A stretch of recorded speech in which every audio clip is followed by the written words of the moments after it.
The following is sponsored by Generations Bank. Generations Bank has been serving the financial needs of the Finger Lakes region since 1870. Generations combines the best of modern banking with a dedication to our local communities. Whether you're looking for a checking account, CDs, a home improvement loan, you name it, we have what you need. We are committed to serving and giving back to our communities. Visit us online at mygenbank.com. Generations Bank, member FDIC, an equal housing lender. The following program is also courtesy of Lincoln Hill Farms. Every Friday and Saturday night in October, Lincoln Hill Farms will feature a Halloween-themed walking trail, zombie hunt, and be on the lookout for their bewitched farm characters lurking about the grounds. Plus, enjoy Friday family nights with a discount on admission prices and a DJ spinning up spooktacular tunes. Saturday night, they'll be showcasing some frighteningly good music with live local bands. There'll be a little bit of something for everybody at Halloween Fest at the farm. Get more information and tickets online at LincolnHillFarms.com.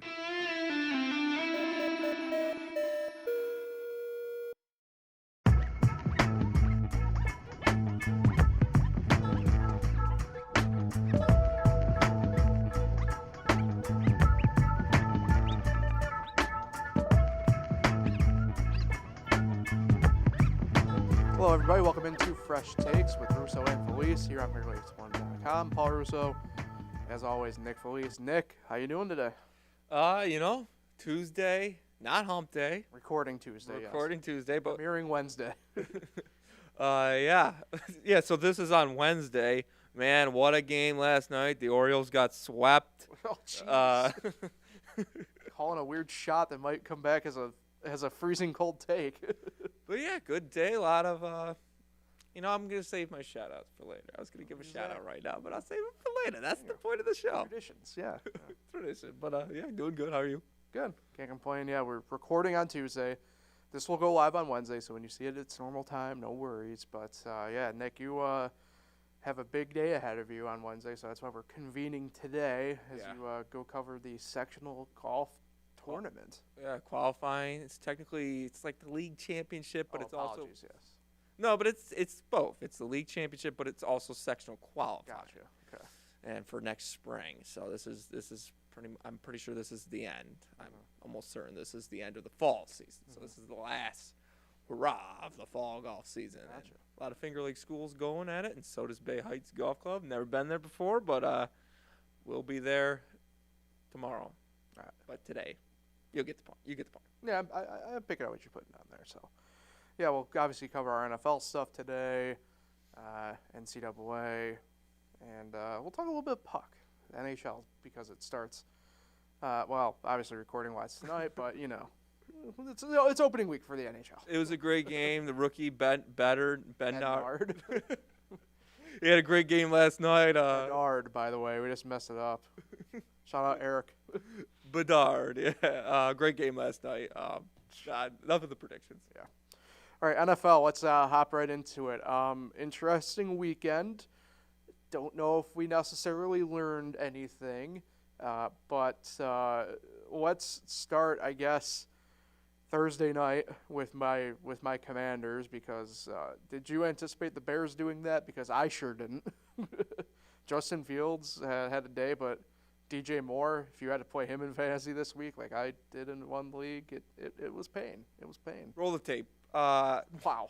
I didn't predict that the score would be like that, but I did predict the Bears to win. I just had a feeling. I did not even realize Chicago had this big losing streak. Mm-hmm. I had no idea. They hadn't won in almost a year. It was pretty close to a year, and calendar-wise. No idea, but I don't know. Justin Fields looked good the week before. I just thought they were due. I'm not sold on Sam Howell. I know you're a big Washington guy, but I'm just not sold on him. He played well, though. I just had a feeling. I had a hunch. And a hunch got me, we'll get to predictions later, but it got me, a win to start off the week. We'll just say that. But, no, I wasn't too surprised, but it was a good win for Chicago. I think they're better. They're not the worst team in the league. I'll just say that. Okay. Yeah, I mean, I don't know. Sam Howell got, we talk about the guy has a dog in him. Sam Howell might have the whole kennel in him. Yeah, I mean, he was the only reason I think Washington kind of was in it for. Defensively, they struggled. Yeah, I don't get it at this point. I don't want to do the whole entire fire everybody thing, but Jack Del Rio I don't think's the answer. I don't think Ron Rivera's the answer anymore. I don't know. I don't know if we're looking down Eric Bieniemy being the head coach at some point this year, but he might be auditioning for next year. Yeah, I think it's just one bad game. Yeah, but there's been a lot of stuff. And obviously, it's a little bit different because I pay attention more to obviously your favorite team, right? Mm-hmm. Defensively all year, this was such a highly touted defense going into the year, and they are, if they're not the worst, I think they're like 31st in the league. Are you shocked that they lost that game? Shocked? Yes. Big word there. No, not in the grand scheme of it. I mean, it's Washington we're talking about here. You're never shocked. No. Let's fast forward to Sunday a little bit here. I guess we'll begin with London. Bills just did not look good offensively. Defensively, with all those injuries that happened to them. And by the way, I don't think I've ever seen, just timing-wise, the amount of players go down in such a way. It was like every 3 to 5 minutes, it seemed like another Bills defender was down. And that defense kept them in that game probably much longer than it should have. And for the fact that the Bills were kind of in it there at the end, I think that's a testament to their defense. Offensively, that's probably – I think it's the worst that they've been all year. It's probably the worst that they've been all year in my overall aspect of it. I guess it depends how you really want to chalk up that Week 1 loss to the Jets, but I thought it was the worst offensively they looked all year. I don't know. It's weird because it's like the gulf between Diggs to Davis and then Davis to like the rest of the team reception-wise is kind of staggering. And I get you're supposed to quote-unquote feed your number one, but at the same token, there's got to be a balance there, and there's not. And I don't know fully if that's full-fledged game plan that way or what, but they're going to need to figure, I think, something out to a degree, because it's pretty apparent if they come across like at least a decent defense like Jacksonville, for example, it's causing them enough fits that they have to figure out a way around it. And they did with Miami, obviously now 2 weekends ago. The Miami defense, I think there's a lot to be desired, but like they're good enough, I think, to probably sustain what they're trying to do this year. But like obviously Week 1, you look at the Jets, like that's a very good defense, as we know. Raiders defense is the Raiders defense. Denver defense is the Denver defense. Miami defense trending closer to the Jets than I would say the others, but obviously nowhere near there. And I would probably stick the Jacksonville defense between the Jets and the Dolphins in terms of how they faced this year. But, to me, that offense, when they see a decent defense, clearly they got to figure something out. It's kind of similar to the Cowboys a little bit, too. Sure, right? Yeah, no, definitely. That's a good example, actually, yeah. They beat up on weak teams, but when they play a good defense, they kind of struggle. But I thought Josh Allen looked good in this game. Yeah. No, I don't want to make it sound like I don't think he didn't look good. But I don't know. Like I said, I don't know. I'll let you continue before I. It was a joke that Paul didn't get. I thought Josh Allen looked good. Oh. He had a lot of sacks and a lot of passes. Forgot about that. Yeah. That one's on me. He didn't get it. It's all right. I guess I'm a Jacksonville Jaguars fan. I've sat down and watched 2 complete Jacksonville Jaguar games 2 weeks in a row, so I think I'm a Jaguars fan. You're just respecting former Giant head coach Tom Coughlin and his I guess maybe more predominantly long career with the Jaguars compared to the Giants. Yeah, sure. But the Bills, Waterloo legend Tom Coughlin.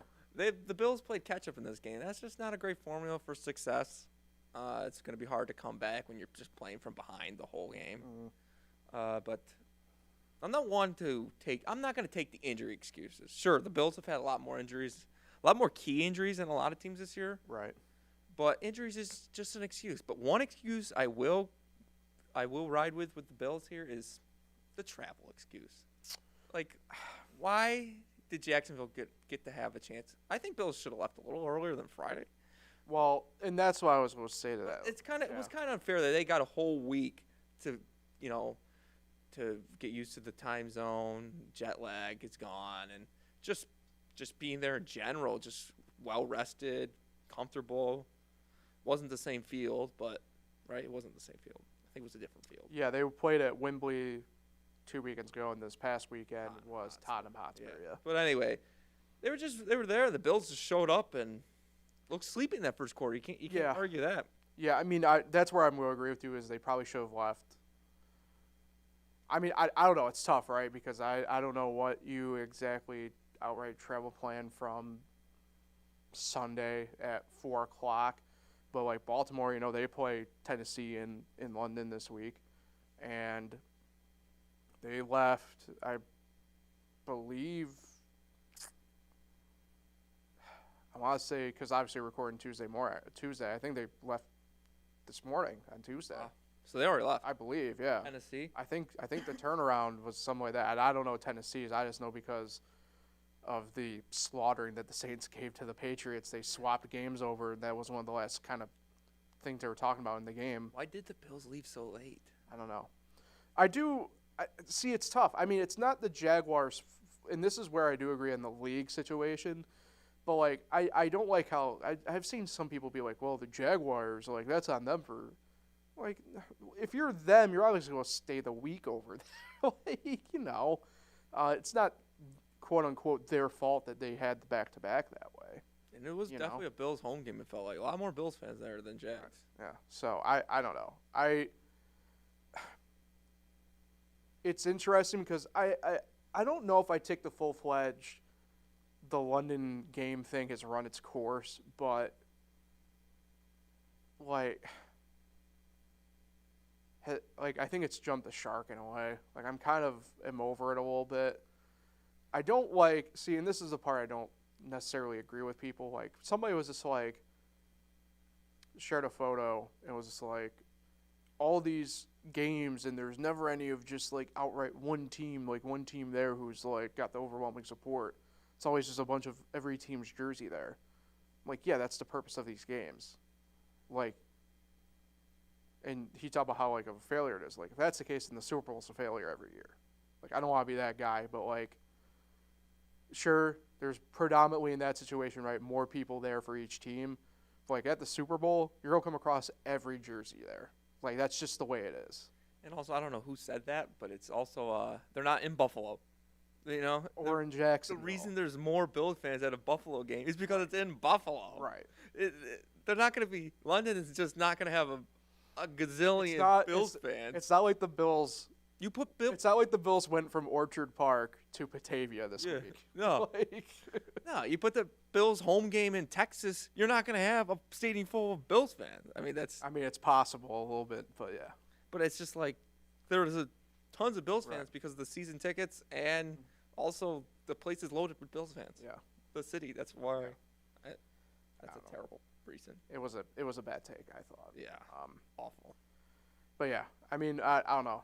I'd be fine with maybe 1 or 2 games in London at this point, maybe every year. But like not 5. It's more than that. Isn't it like 8 this year? I think it's 8. It's something ridiculous. International games. Yeah, maybe. Yeah. Because there's kind of the Mexico game and the Germany game. Yeah. True. Yeah, either way, I don't know. I don't mind like the Mexico one. At least it's kind of same time zone type deal going on. But it's usually a Monday night game, I think. But I mean, I don't know. I don't know. The main issue is right. I mean, the games still sell out, each one. So it's like obviously from the business side of it, like even I'm not dumb enough to be like stop it. Like take that money. And those people over there, they look forward to when the NFL schedule comes out and they get to see who's coming. Yeah. So I don't know. I guess some other stuff. I got a question though. Sure. I don't know the history of London game. Do West Coast teams not play over there because they're on so early in the morning? See, I don't know about that because I remember Was it the Rams played over there a couple of years ago, but it was like in the 1 o'clock window on the East Coast? Oh, yeah, you're right. So, like. Moved it to a night game. Yeah. So, I definitely think they do it, but, like, we haven't had any of the 1 o'clock games yet this year. So, I don't know. I feel like I haven't seen one in a while. Yeah. But I distinctly remember the Rams playing over there. And they moved it to 1 o'clock. Distinctly remember it, It was 1 o'clock, so they could watch it. Because I can't imagine they're playing 6:30 in the morning for those fans. No, but yeah, I now that you bring that up, I do remember the Rams being over there at least. Maybe because it's always. I feel like Seattle was over there too at some point. Germany. Yeah. Played in Germany last year. Right. Yeah. That's right. Yeah. So, but it's definitely a more East Coast type deal. Yeah. So, other stuff from the week, the Patriots. I kind of alluded to it a little bit. I do want to talk about like the Patriots are just bad, and I think gotta use a better word, stronger word than that. Fine. Dog water, lemon booty. I would have taken awful. Awful.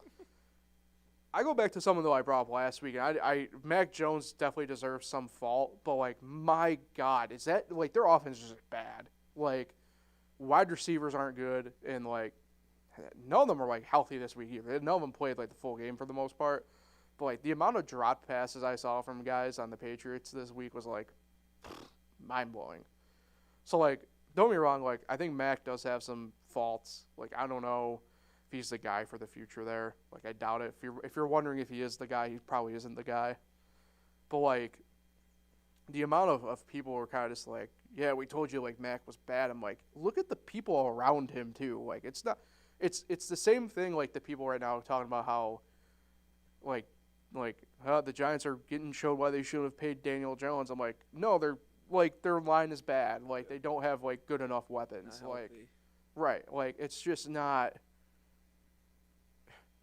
good for a quarterback with the last name Jones. Right. Bingo. Right. So like, at what point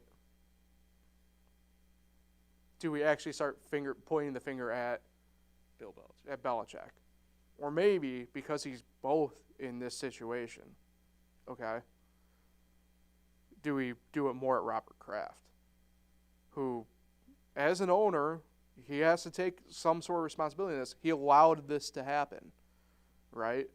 You know, we've seen, like, and the Spurs are kind of going through this as well. The Spurs are actually a really good, like, example of this from another sport, where it's like, Belichick, I think, is great. And you know this, and probably the longer listeners and viewers of this know for this. Like I think Popovich is freaking borderline the GOAT, right? I think they fall in the same category, but I think at this stage in their careers, they're at similar ages. I don't know if they're both built for doing what they've been doing, and clearly it's showing. I mean, the Spurs, the past 5 years have just not been the Spurs that we grew up with. And the same clearly with the Patriots. And I think that comes down to just the conversation. And this year, I think they have to accept. This year is just done. I think it's a wash. But they're going to have conversations like going forward about like, okay, like we're going to bring you in some help here. We're going to take more off your plate if you want to keep doing this. Because, I mean, I don't mean to like, look, we're sitting here. We aren't on the field. Like obviously, when we say somebody's good or somebody's bad, it's all objective. It's all objectively speaking at that point, right? But like, you can't sit here and tell me that you thought bringing in Juju Smith-Schuster was gonna make Mac Jones in that offense run at levels it hadn't seen in a couple years. Like it's just not possible. Same with like Devontae Parker, like now 2 years ago, like. It's very apparent that the Dolphins were more than fine with letting him walk for a reason.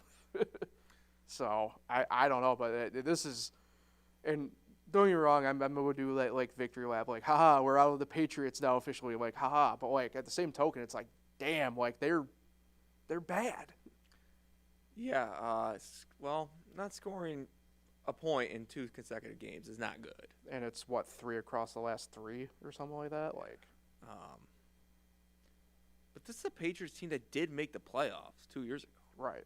I mean, something's happened in the last 2 years that has taken a complete dive south. And obviously, more and more as he keeps losing, more people think it was more Brady than it was Belichick for those championship runs. And I'm starting to believe in that too. To a degree, I agree. Yeah, Belichick hasn't really done anything, and Brady won a Super Bowl with something. The only reason why I kind of do like the half agree with that is because like Belichick before the Patriots was making the playoffs with Cleveland, and I mean, there's a reason why Parcells brought him everywhere.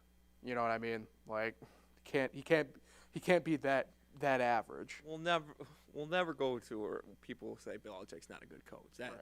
And like Popovich, they're never going to get fired. It's till they want to leave or the Boeheim and push them. Well, I was about to say like that Boeheim one. It's pretty apparent we know now was a we aren't going to fire you, but like it's the door is right here. Yeah.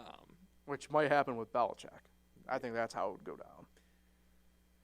Yeah, and I'm actually more mad at ESPN because they had their power rankings come out today, and they had the Giants last. And I know we're not great. Oh, that's asinine. Yeah, I know we're not great, but how can we be behind this Patriots team? Wait a second here. Hold on. And more importantly, I'm going to go through the teams here. How can we be behind the Panthers? I was about to say, hold on. They had a new power rankings today, and we're 32nd. That's what I would still put the Giants above, at minimum. I would still put the Giants above Denver. I just might be that down on Denver. I don't know. But I would put them above Denver still at least. I don't care that they've now are showing whatever. I would definitely put them above Chicago. I'd put them above Carolina. I'd put them above New England. That's fine. Yeah. Do I dare put them above Atlanta? Sure. But the point is, why are they last? Yeah. Why is ESPN putting them last? I think it's just a shock value. Like, again, like the game, like Sunday night. I think it's just kind of like the shock value of it. Or not Sunday night. I apologize. And we played?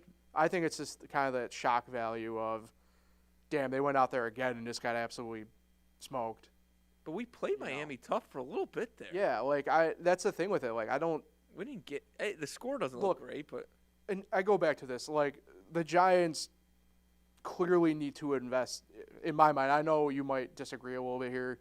I think they need to, before they deal with trying to get Daniel Jones a better wide receiving core, for the love of all things holy, you got to protect him first. Yeah. Like this and I think he's trending towards playing this weekend, right?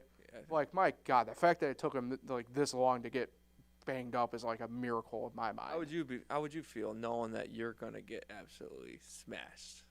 I mean, I kind of have that going on with my teams right now, to be completely honest. Daniel Jones knows he's gonna go in there and he's gonna get absolutely wrecked a couple times, and that's not a good feeling. But we're not arguing that they're top 20. We're arguing that they're not last. Right. ESPN, please. But yeah, I personally think as bad as the Patriots are, I think the Panthers are the worst team. Yeah. Record-wise, does show that, but really questioning Frank Wright. I know it's early in his Panthers tenure, but man, he has not won very much lately. Well, I mean, it's tough this year. Obviously, you have Bryce Young. DJ Stroud look good. I mean, yeah, I know. Anthony Richards look good. He just can't stay healthy. Well, they all have more dependable weapons in the grand scheme of it. I mean, I don't want to dismiss Thielen, but like Higbee or not Higbee. Thielen's all right. Thielen's still all right. Okay, but like at that point, like DJ Chark is just I don't know what to make of him anymore. Hurst has moments, but like you have to utilize him, or else he just becomes a blocking tight end, and that's about it. Miles Sanders. Yeah, I don't know what to make of him at this point. Part of it I think is more on him than some other portions of it. Carolina's a tough fan base. I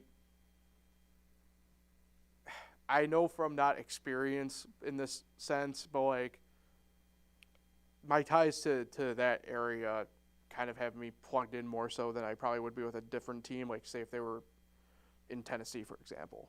But like the fan base down there is so fickle with them that, like, the minute something goes sour, it's burn everything at the stake. And I don't think that's fair to Frank Reich. I don't think it's fair to Bryce Young. I don't think it's fair to, honestly, a defense that I thought was going to be kind of decent, but, like, they just can't get off the field. So it's like, they're there. They kind of fall into a case, too. It's like, okay, now they have their young quarterback, build him up, get some protection in front of him, kind of figure out the rest after. I mean, Chuba Howard should be doing better than he is. I don't know what to make.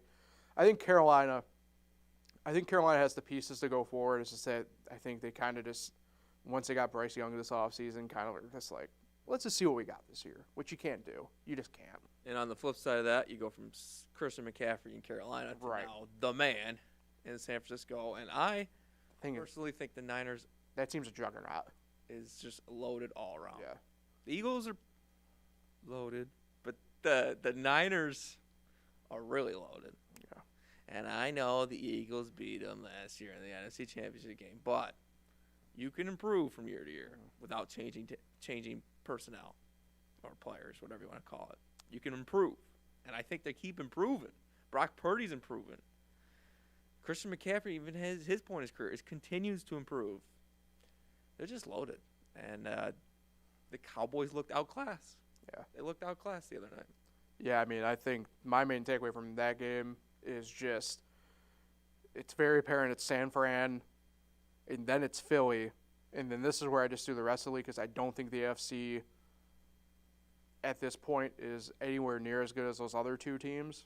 It's everybody else. I mean, that's just the way it is this year at this point. And I may be wrong, like, and it's whatever, I get it, but, like, Kansas City does nothing to me at this point because they just don't have a number one receiver. Mm-hmm. Like, it's gonna be a problem. He's got to have somebody, and he just doesn't. And he finally looked good. Yeah. That game. Yeah.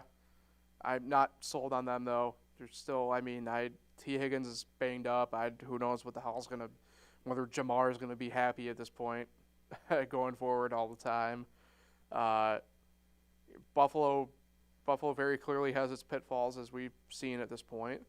And then, those other teams we thought we were going to be contenders, right? Chargers, like we have the past couple of years. Jacksonville. Are the Steelers good? No. I say no. But, like, it's pretty apparent that, like, the AFC has some catching up to do. And in the NFC, if you want to talk about any other teams, I mean, I'll allow it. But, like, nobody to me is going to come close to Philly. I don't know if Philly can really touch San Fran. Like, I'm with you there. They're just a juggernaut right now, the 49ers. Detroit and Seattle are a nice story. I mean, they'll compete, right? Like, they're the teams that you don't want to face in that sense, right? But, like, they don't have the firepower yet. They just don't. Like, and I think it might be a little bit different because Seattle's quote-unquote more veteran in nature. But, like, I mean, even then, though, it's like, damn, like, yeah, I won't want to face you. But at the same token, like, you ain't going to beat San Fran. Yeah. Like, I don't know. Like that, they're a juggernaut right now. They are putting up points every week too, and the defense doesn't allow any. No, it's wild. They're loaded. Yeah. All right, let's get into our picks. How'd we do last week? So last week I was 9-5. I took the week again. You were 8-6. So the overall gap down to a single game. Nick, you're up 48-30 on the year to my 47-31. Wow. So how about that? 18 games over, I'll take it. Yep. Game 1 this week. Oh, by the way, 2 teams on bye this week. That's it. So it's a 15-game slate. The 2 teams on bye, Pittsburgh and Green Bay. Nice. So the only 2 teams without a cheerleader. They can't be the only 2 teams at this point. I feel like the Bills. I knew when they played in the Super Bowl back in the day, it was the first time ever that both teams did not have a cheerleader. I guess. Because I'm about to say, I don't think the Browns or the Bills do anymore. I could be wrong. Could be wrong. We'll get our cheerleader facts for the next show. Anyway, Thursday night football this week. Denver and Kansas City. Kansas City home, a 10.5-point favorite. Obviously, go take Kansas City. You here. sound pretty high on Denver. Yeah, super high. Mile High City, baby. Yeah. But I'm gonna go Kansas City in this game. I would hope. All right, 9:30 a.m. Nick in London, Baltimore at Tennessee. Tennessee a 3.5-point dog. They took a home game away from Nashville. AFC must have the extra game, home game this year. So, who are they playing? Baltimore. Got to bounce back. Why not go overseas and do it? I got the Ravens. Yeah, I'm going Baltimore as well there. I just think they're the better team. John Harbaugh and Mike Tomlin have met, I think, 34 times or something like that. Really? It's like almost the most meetings ever between coaches. Oh. All right, first of the 1 o'clock window, Washington at Atlanta. Atlanta's a 2.5-point favorite. Washington bounce back league. Going Washington. I can't tell you how bad I didn't want to take Washington, but I have to. I'm just not high in Atlanta. I'm not either. Not high in Atlanta. They are one of the worst 2-3 teams I ever. Are they 2-3? Yeah. One of the worst 2-3 2-win teams ever. Cannot believe they have 2 wins.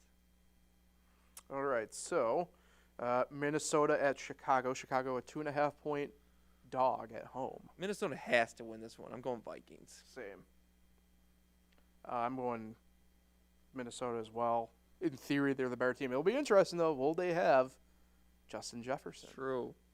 You know? It's hard to tell on a Tuesday. Seattle at Cincinnati. Seattle is a dog, so Cincinnati minus 2.5 at home. This was honestly the toughest pick for me this week, looking at it. Because I do see it as being a toss-up game, and give me the road dogs. I'm going Seattle here. Why? So I'm just not high on Cincinnati. I think Seattle. You didn't write back. What? You didn't write back. Write back? What's that mean? Geno Smith. Come on. Oh, I see what you're saying. Gotcha. Come on. We're not on the same page today. Well, I'm just like, yeah. It's just Tuesday, man. Tuesday madness. Look, I think Seattle's defense is kind of flying a little bit under the radar in the grand scheme of the league. Offensively, I liked what I saw in them those last couple games. Now, Seattle was on a bye last week, but this is an Andy Reid off the bye, though. I guess. Either way, I just think Seattle is just playing better through the first few weeks. 1, 2, because of that, I just think they have a better team at the moment. I think there's clearly a better cohesion with the Seahawks, so I'm gonna go with them. I'm not sold on the Cincinnati good vibes being back yet. I kind of am. I think they're gonna get on a roll here, and I think this will be a nice big one for them. All right, with Cincinnati. Staying in the AFC North, Cleveland hosts San Fran. The Browns are getting 5 at home. I like San Fran.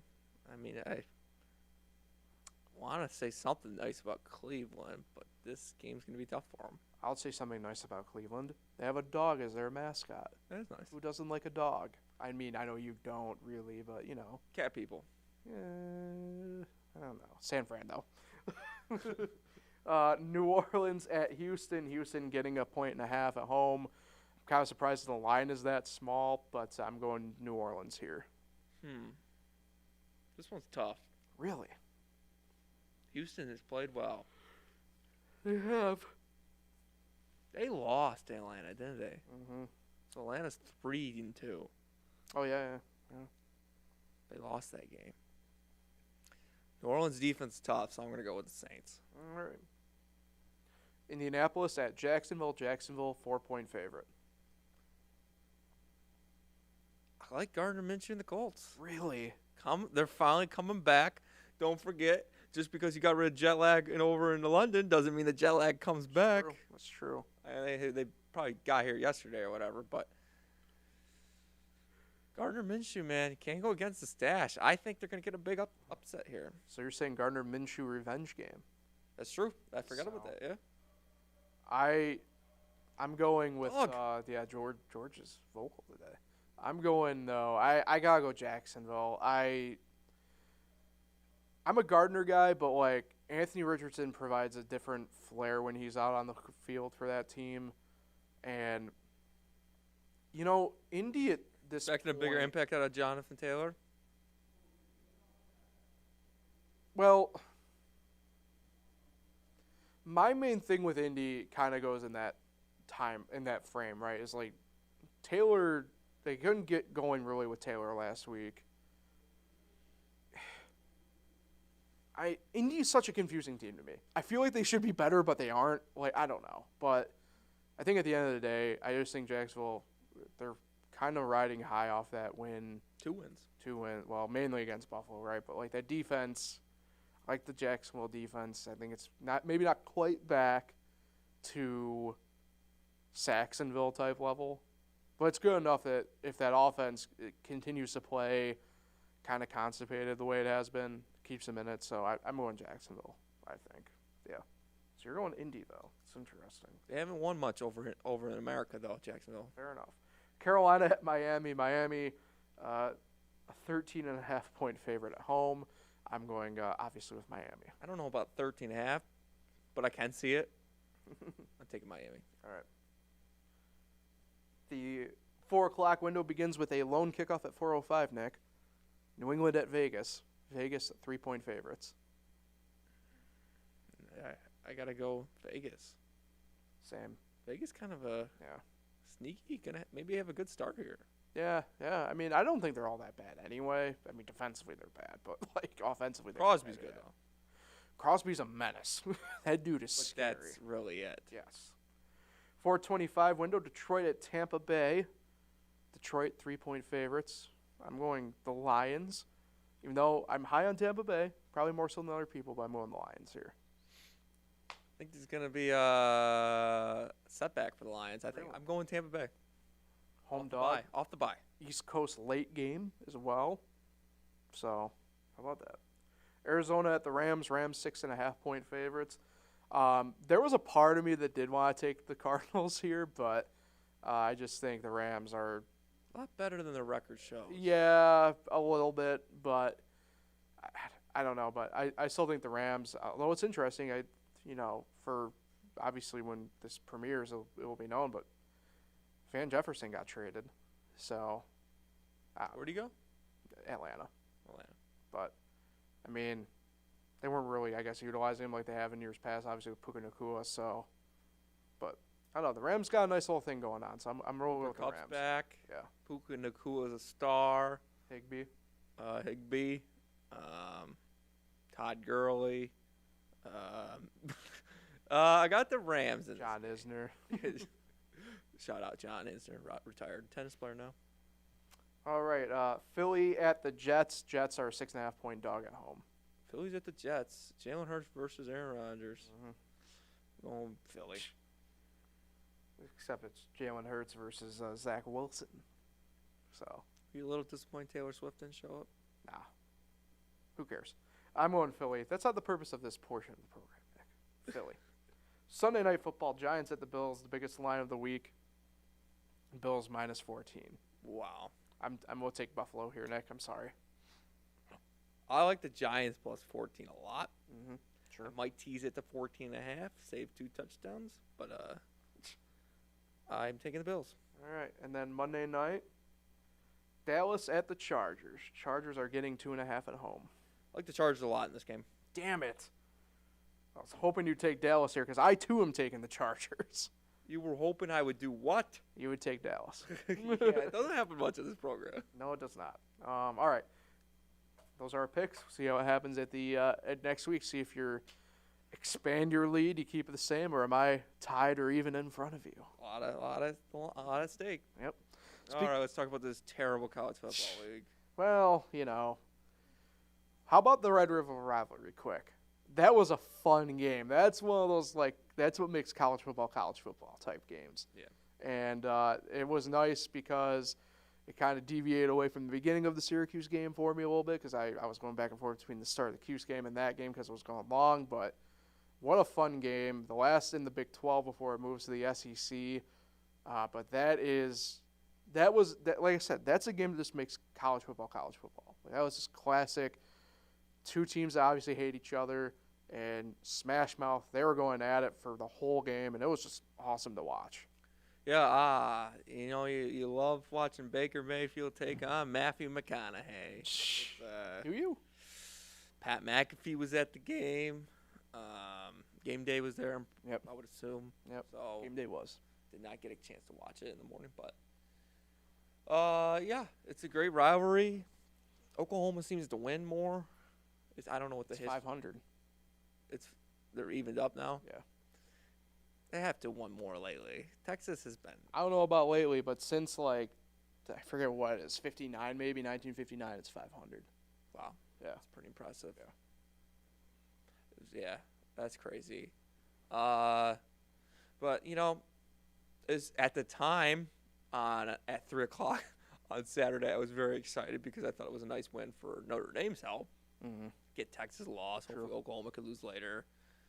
Turns out that doesn't matter anymore. But at the time, I was excited. I was rooting for Oklahoma. I was glad to see him win. Texas, just don't know if they're ever gonna do it, man. They're still not a bad loss, but I just don't know if they're ever gonna be in that college football playoff until next year when it's 12 teams. Yeah, I don't know if it necessarily puts Texas behind the 8 ball. I know it definitely helps Oklahoma, obviously, because if they lost here, it'd probably make their climb a little bit tougher since they were ranked lower. But, yeah, I don't know. I like I said, with the SEC being down this year, kind of opens the door for possibilities elsewhere. And to me, it's pretty apparent that even though I thought initially at the beginning of the year that the Big Ten might get 2 teams in, I don't think that's the case anymore.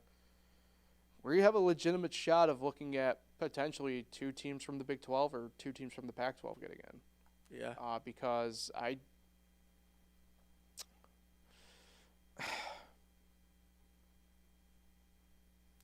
don't know if the ACC's going to get one either. Get one. It's tough. It's tough Florida because State has Florida to run State's the going to have to be Florida State. Miami just needs to knee the ball. Yeah. Yeah. Let's talk about that. That was insane. Mario Cristobal has done this in the past, which is known, but he hasn't taken a knee in Miami. And it's funny that Miami fans. He's never taken a knee. It's funny to me.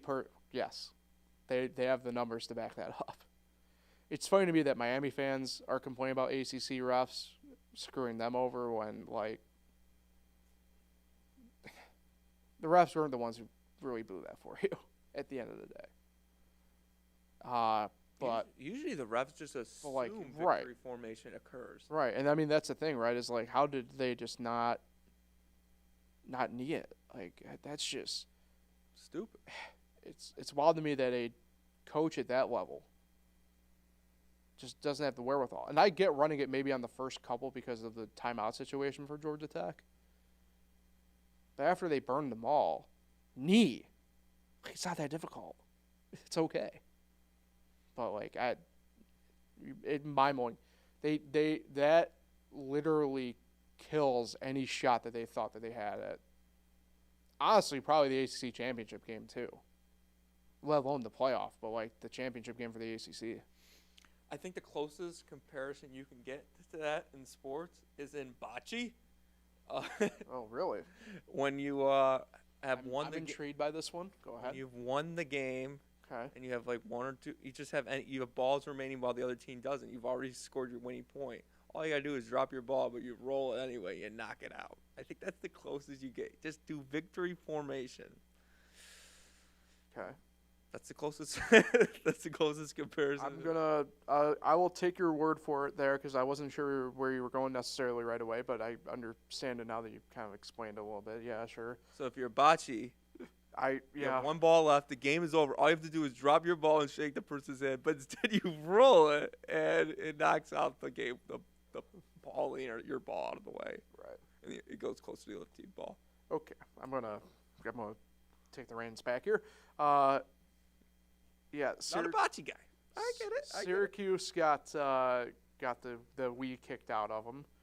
They weren't. But that first down was. Well, yeah, but that BS. doesn't make or break anything in the grand scheme. It could have changed it early on in that game. I suppose. That was terrible, though. It was bad. They didn't even take time to look at it. Yeah, I'm not going to deny that, but they just looked completely unprepared to be there. It's North Carolina. Who wants to be there? Well, I'm just saying. They didn't look good. They just didn't look good. And I don't know. The ACC is weird this year. Louisville beats Notre Dame, and I don't know what to make of that because I don't know at this point if we undervalued Louisville and overvalued Notre Dame or if it's somewhere in between because I still am just not sold on Louisville. it was a bit of a chaotic week in the grand scheme. You screwed me over picking the Giants and Notre Dame. Yeah, I'm sorry. Sorry, I forgive you. Do you? Yeah, unfortunately, that was just a season killer loss. I think the best we can do now is maybe a BCS Bowl. We ain't going to the playoff, but right. USC kind of takes the damper off the USC game this week now, and yeah, it's definitely a bummer. But it's also we're playing 4 ranked teams in a row, and 2 of them are on the road, and the other 2 is Ohio State and USC at home. That is a extremely tough stretch right there.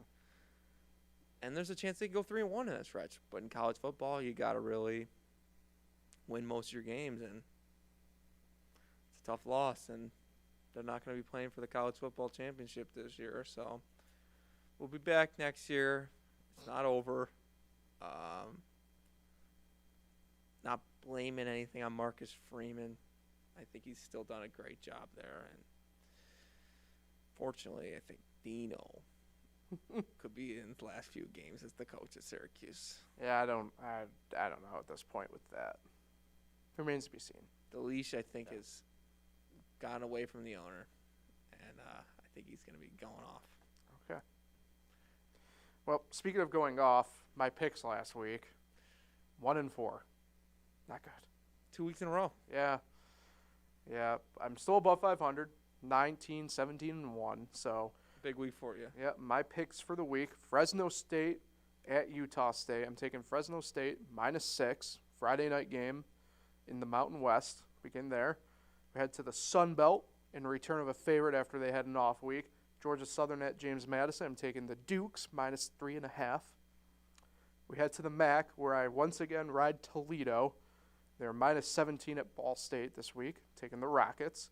Then Ohio at Northern Illinois. I'm taking the Bobcats -6.5. Ohio is a wagon.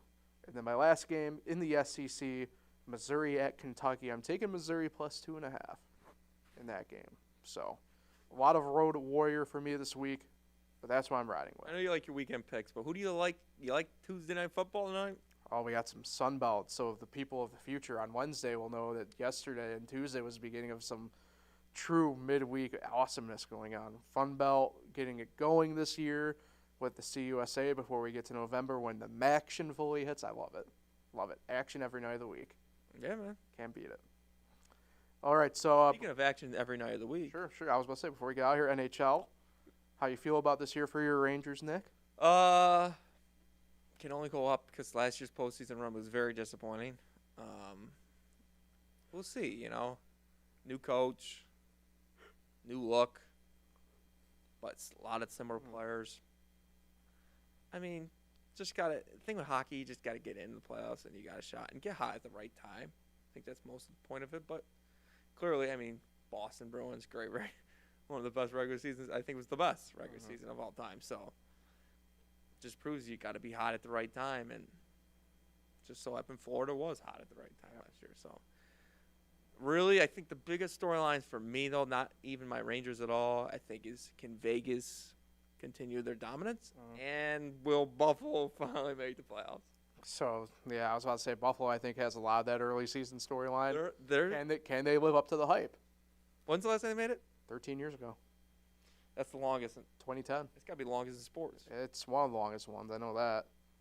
Actually, is it the longest one now technically? Because the Kings made it last year for the NBA, so. The Mariners made it the year before. Yeah, so I think it is them now. I mean, I think they do live up to the hype, but I wouldn't be surprised. In fact, there's going to be growing pains. I think there needs to be some tampered expectations with the Sabres, but, like, I do expect them to still make the playoffs. But, like, there's going to be growing pains. There's going to be some struggle.